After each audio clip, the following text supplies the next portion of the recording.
বিসমিল্লাহির রহমানির রহিম। সাধারণত হাঁটুতে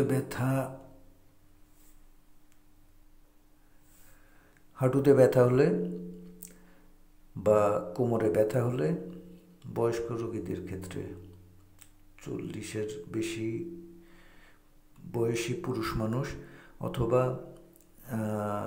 যে মেয়েরা মা হয়ে গেছেন তাদের জন্য ভিটামিন B1-6-12 এই মেডিসিনটা খুবই জরুরি। তো এটা সব কোম্পানির, বাংলাদেশে স্বীকৃত সব কোম্পানিরই ওষুধ আছে। আজকে আমার কাছে এখন আছে যে সলবিয়ন মূলত এসকেপের ওষুধ। স্কোয়ার কোম্পানির আছে নিউরোবি, রেনেটা কোম্পানির আছে নিউরোবেস্ট। এরকম সকল কোম্পানিরই আলাদা আলাদা নামে থাকে। এটার উপাদান হচ্ছে vitamin B1, vitamin B6, vitamin B12। তিন রকমের ভিটামিন বি এক ট্যাবলেটের ভিতরে। এই ভিটামিনের অভাবেই সাধারণত হাঁটুতে ব্যথা হয়ে থাকে বা কোমরে ব্যথা হয়ে থাকে বয়স্কদের ক্ষেত্রে। আর হচ্ছে ক্যালসিয়ামের অভাবেও হাঁটুতে ব্যথা, কোমরে ব্যথা হয়ে থাকে। তো আমরা সাধারণত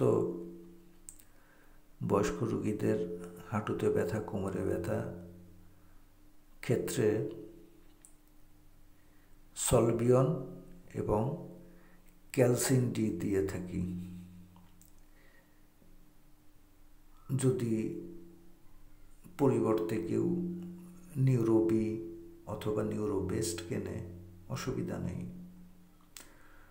আর ক্যালসিন ডির পরিবর্তে ক্যালবোডি কেনা যায়। ক্যালসিয়াম 500 mg এবং ভিটামিন ডি কম্বিনেশন। ভিটামিন ডিটা ক্যালসিয়ামটা শরীরে রিসিভ করতে সহায়তা করে।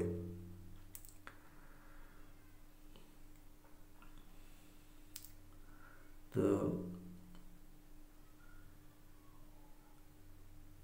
এই ক্যালসিয়াম প্লাস ভিটামিন ডি এবং ভিটামিন B1, B6, B12 এই ওষুধগুলো সাধারণত আমরা দিয়ে থাকি এবং এতেই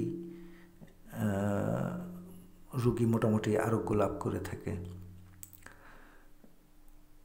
এটার ডোজ হচ্ছে ক্যালসিয়াম ট্যাবলেট দিনে একটা, দুপুরে খাওয়ার পরে খেলে ভালো হয়। আর সলবিয়ন দিনে 2টা, সকালে একটা, রাত্রে একটা খাবার পর। আর যদি রোগীর গ্যাস্ট্রিক থাকে, অবশ্যই সাথে গ্যাস্ট্রিকের ওষুধ খেতে হবে। তো একটা গুরুত্বপূর্ণ কথা বলে রাখি, কোনো মেডিসিন বা ট্যাবলেট, ক্যাপসুল, ঔষধপত্র রেজিস্টার্ড চিকিৎসকের পরামর্শ অনুযায়ী গ্রহণ করা উচিত।